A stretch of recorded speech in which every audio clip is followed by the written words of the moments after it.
Psicopatología de la conciencia. Para saber qué es la conciencia, primero tenemos que saber una definición.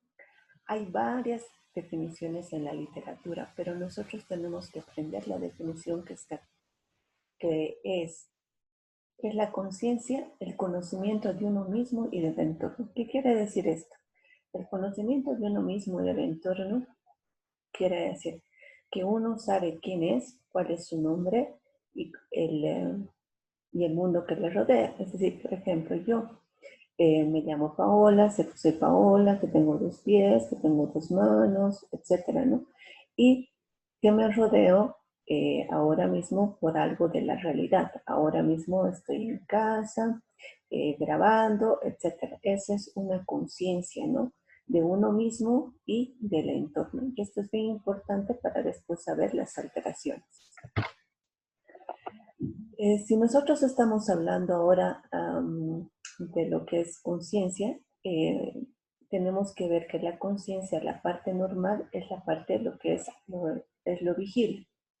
Lo vigil o lucidez o estado de alarma, en este caso, es decir, es lo normal. Si ahorita también me preguntaran cómo están sus familiares de conciencia, yo les diría, la mayoría está vigil, es decir, no tiene ningún problema.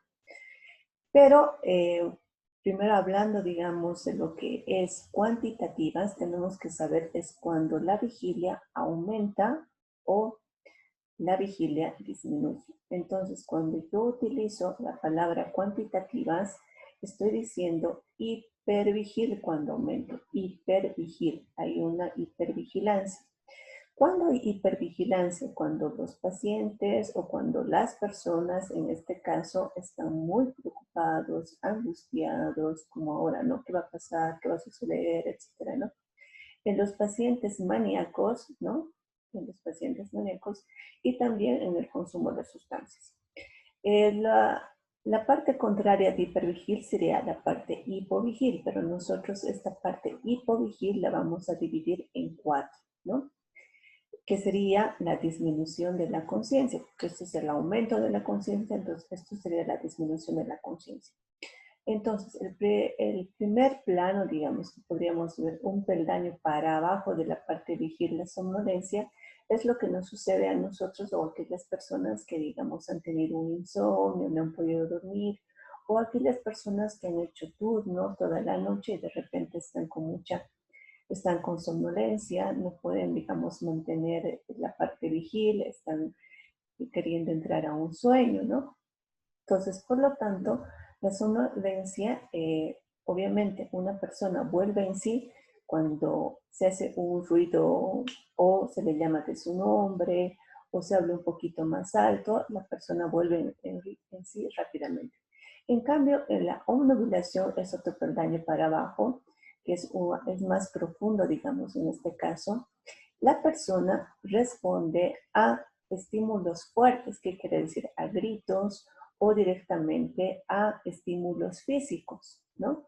Que le moleste gritar, digamos, a la persona, señor, levántese, ¿no? O si no responde, tocarle la mano, tocarle la cabeza, etcétera, ¿no? Entonces, para poder saber si está nublado. Y en el sopor solamente, o estupor también en otros libros, responde o se responde a estímulos dolorosos. ¿Qué estímulos dolorosos nosotros conocemos? El apretar el esternón, la parte inguinal, ¿no? En este caso también se ve, digamos, en urgencias que utilizan mucho, por ejemplo, el estímulo de los genitales, por ejemplo, el pellizcar los pezones o los testículos en los varones para ver si realmente el paciente está en sopor o directamente si está en coma. Si está en coma no va a haber, digamos, alguna respuesta. Si bien tenemos alteraciones cuantitativas, hay también otras alteraciones cualitativas, son aquellas que no se pueden medir. En este sentido tenemos los trastornos de la amplitud de la conciencia. ¿Qué quiere decir amplitud de la conciencia? Cuando nosotros, por ejemplo, tenemos una amplitud de que podemos ver por la visión, digamos, cuando yo levanto mi mano o cuando extiendo mi mano y la llevo para atrás, hay un momento donde yo ya no veo mi mano. Pero ¿qué quiere decir cuando hay amplitud de la conciencia? Esta amplitud de la conciencia me hace percibir o ver la parte de más atrás, es decir, ¿no? Es decir, como tuviera ojos en la parte de atrás, es decir, ¿no?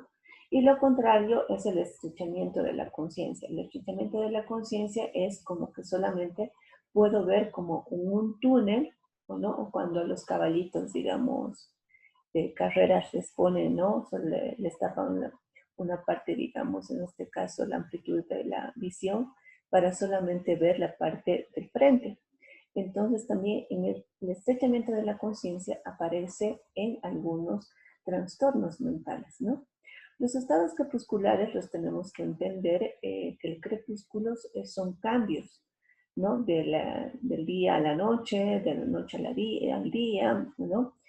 Ustedes han debido ver la película Crepúsculo, ¿no? Entonces, en ese sentido, es el cambio, ¿no? Entonces, aquí lo relaciona mucho con los episodios epilépticos, es decir, con las convulsiones del lóbulo temporal, ¿no? ¿Qué quiere decir? El paciente está vigil, caminando, digamos, por la calle, pero de repente esa parte vigil se viene a ser una parte no vigil por la convulsión, porque cuando despierta este paciente después de la convulsión, no se acuerda qué ha pasado. Entonces, ha pasado de un estado, digamos, de vigil a un estado no vigil, ¿no?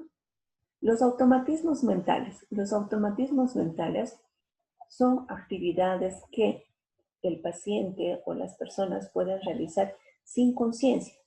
Un ejemplo clarísimo es aquellas personas que están, digamos, con consumo de sustancias o están ebrios en la noche, entonces se despiden de sus compañeros, toman un taxi, llegan a su casa, comen, hablan con sus familiares, etcétera, ¿no? Y al día siguiente se despiertan y dicen, ¿dónde estoy? ¿Cómo he llegado? ¿Cómo he venido? ¿No? Entonces, todo lo han hecho de forma automática. No hay un registro, digamos, ¿no? De lo que ha sucedido. En realidad, por eso decimos, ¿no? Que ha hecho, en este caso, cosas automáticas sin conciencia, ¿no? En este sentido, también tenemos los estados disociativos. En los estados disociativos, lo interesante es cuando por una parte está la mente y por otra parte está la parte motora o física, ¿no? Entonces ahí también están los automatismos, ¿no? Pero en este sentido, ¿qué quiere decir, no? Que la persona igual no registra. No sé si en estos estados disociativos, un ejemplo como fuga disociativa, no sé si a ustedes les ha pasado alguna vez, no siempre sucede, digamos, a los pacientes, sino a ustedes, ¿no? De repente ustedes están diciendo, tengo que ir a la universidad, tengo que tomar el teleférico, o tengo que tomar tal movilidad. De repente se suben a otra movilidad sin querer y los está llevando, digamos, a otro sitio. Y pasan 5 minutos, 10 minutos y dicen, ¿y por qué he tomado esta movilidad? Entonces ha habido como una disociación, una fuga disociativa. Han subido a la movilidad, se han sentado, todo, pero de forma automática. No hay registro por qué lo han hecho, ¿no? Y las conductas impulsivas en este caso son aquellas conductas que no se pueden controlar también. Entonces aquí también hablamos de lo que es la tricotilomanía. ¿Qué quiere decir? La tricotilomanía es, por ejemplo, el quitarse los cabellos de forma impulsiva. Después de haber hecho eso, por ejemplo, digo, pero ¿por qué lo he hecho? No debería hacerlo, ¿no? Pero ya lo ha hecho, ¿no? Otro tipo de conductas impulsivas, en este caso también podemos decir la cleptomanía, la piromanía, que son, digamos, cosas que vamos a ir avanzando posteriormente. Los trastornos productivos de la conciencia, que dice que son como una producción de la conciencia, ¿no? Como que se producen en este caso, como el asténico hepático, ¿no? El asténico hepático es como estos, como dicen aquí, es como un aumento de la producción, pero el asténico hepático es como una disminución de la producción, porque el paciente está apático ante los estímulos que está recibiendo y también en la parte física no hay una respuesta, digamos, adecuada. El estado confusional, como decía, ¿no? El estado confusional agudo es cuando el paciente tiene alteraciones de la conciencia. Cuando hablamos, por ejemplo, de alteraciones de la conciencia, pueden ser en este caso las cuantitativas, pero cuando hablamos ya del delirium, tenemos que decir que hay alteraciones de la conciencia, pero a estas alteraciones de la conciencia se aumentan lo que son los síntomas psicóticos. ¿Cuáles son los síntomas psicóticos? Las ideas delirantes, las alucinaciones y la agitación psicomotriz, ¿no? Algo que también está dentro de las alteraciones cualitativas son la despersonalización y la desrealización. La despersonalización la vamos a ver también como una alteración del yo como una parte nuestra, digamos, ¿no? ¿Qué quiere decir la despersonalización? La despersonalización significa que yo no soy consciente de lo que me está sucediendo o yo no puedo controlar mi yo. Esto sucede en ataques de pánico, en estrés postraumático, ¿no? Que en este caso no controlo, digamos, el yo. Entonces hay una despersonalización, ¿no? Entonces la definición en este caso es como me estuviera viviendo como fuera algo extraño a mi persona, algo que no reconozco en mí. Y la desrealización es lo que yo no reconozco de afuera, ¿no? Es decir, de mi realidad. Es como que yo veo mi mundo exterior como en sueños. Es por eso que yo les decía, la definición, ¿no? Conciencia de uno mismo y del entorno es lo normal, pero si ya no me reconozco como yo, ya es una desperfección. No reconozco mi mundo de afuera como algo real, entonces es una desrealización. Las alteraciones del yo psíquico, ¿no? ¿Qué quiere decir del yo psíquico? Como yo les decía, ¿no? El conocimiento de uno mismo. Entonces, entre este conocimiento de uno mismo, ¿qué quiere decir? Que tengo que tener la capacidad de decir, yo existo, tengo actividad, entonces reconozco que existo, que tengo una existencia y una actividad. Que, por ejemplo, el día de ayer era Paola, hoy soy Paola y mañana también voy a ser Paola. Tengo una esencia, no cambio, ¿sí? La unidad en el cualquier momento. ¿Qué quiere decir la unidad? La unidad, ¿qué quiere decir? Es la unión dentro de lo que es mi mente y mi cuerpo, que está unido. No va mi mente por un lado, mi cuerpo por otro lado. La continuidad de la identidad. ¿Qué quiere decir? Que yo me identifico con que yo soy Paola, que yo tengo solamente una personalidad. Por eso vamos a ver que en este caso, en las alteraciones de la identidad, podemos tener las alteraciones de la doble personalidad y la múltiple personalidad. Cuando hablo, por ejemplo, de la múltiple personalidad, ¿qué quiere decir la definición? Quiere decir de dos o más personas están en mi yo. Es decir, que yo se puede tener de dos o más personas. En la literatura nos dicen que pueden llegar hasta 14 o 16 personas, ¿sí? Pero estas también pueden ser, es decir, de diferente sexo. Si yo soy mujer, pero puedo tener personalidades también de varón, etc. Pero la definición de la doble personalidad dice que no hay conciencia de la personalidad A y de la personalidad B, diferente a la múltiple personalidad. La múltiple personalidad conoce a todos sus personas que viven en él, digamos, ¿no? Reconoce todas esas personalidades. Entonces, la pregunta que siempre a veces les hago, ¿no? Hablando del Señor de los Anillos, en este caso, ¿el Gollum es personalidad, doble personalidad o múltiple personalidad? Bueno, les tengo que responder. En este caso, Gollum es múltiple personalidad. ¿Por qué? Porque él se da cuenta que hay otra personalidad en él. En cambio, si no se daría cuenta, sería solamente doble personalidad. La demarcación del yo. La demarcación del yo, en este caso, es la limitación del yo. Yo tengo unos límites. Nadie puede entrar ni nadie puede salir de mí. En este caso, cuando hay alteraciones, en este caso, por ejemplo, los estados de posesión, que dicen, no, el demonio se ha entrado dentro de mí o tiene espíritu. Eso, por ejemplo, no puede haber. Entonces, Por eso hay una demarcación. Yo, por ejemplo, no puedo pasar una pared, no puedo pasar, digamos, una puerta porque tengo mis límites físicos. Ahora, ¿cuáles son las alteraciones del yo corporal? Es decir, también tenemos en este caso alteraciones propias del yo como persona. La nosognosia, por ejemplo, es la falta de reconocimiento de algo dañado de mi cuerpo. Por ejemplo, si tengo un brazo, en este caso paralizado, he tenido una lesión o algo, y alguien me pregunta, ¿usted tiene mal ese brazo? Yo agarro y le digo, no, mi brazo está muy bien. Entonces no hay conciencia de que esta parte de mi cuerpo está dañada porque no lo estoy admitiendo. Entonces, anosognosia, es decir, que no hay ese reconocimiento.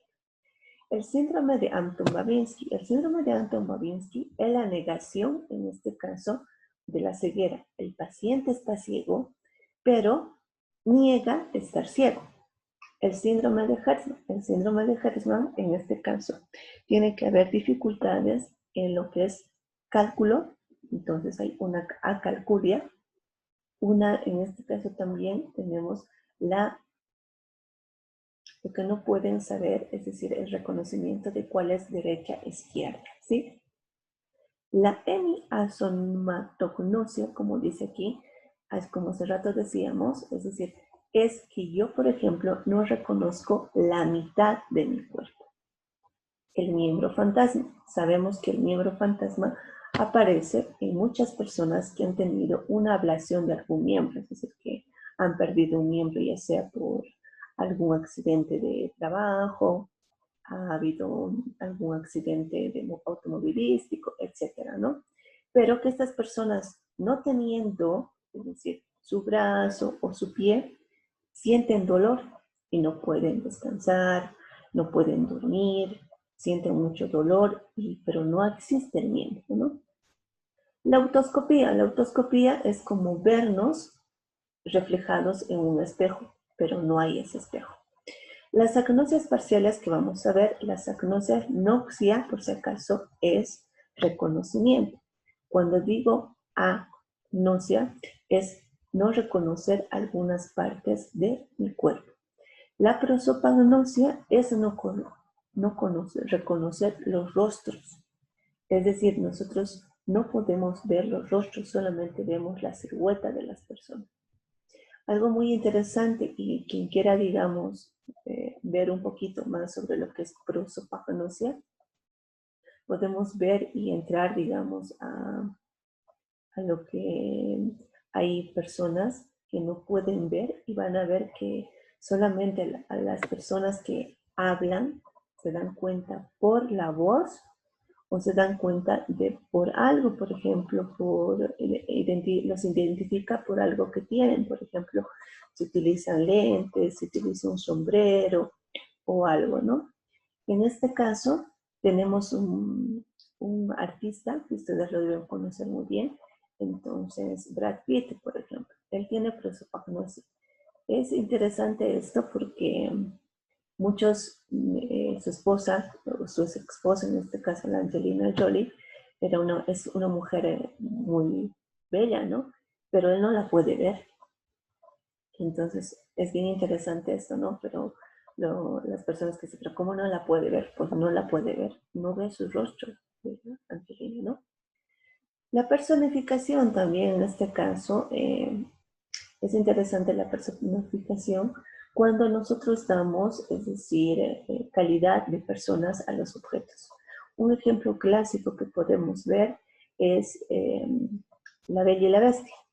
Cuando van al castillo de la bestia, por ejemplo, las camas, los muebles, todos tienen personalidad, ¿no? Entonces, esa es la teoría ahora de lo que es conciencia. Si tienen alguna pregunta, por favor, lo escriben al WhatsApp o al Classroom para poderles aclarar. Gracias.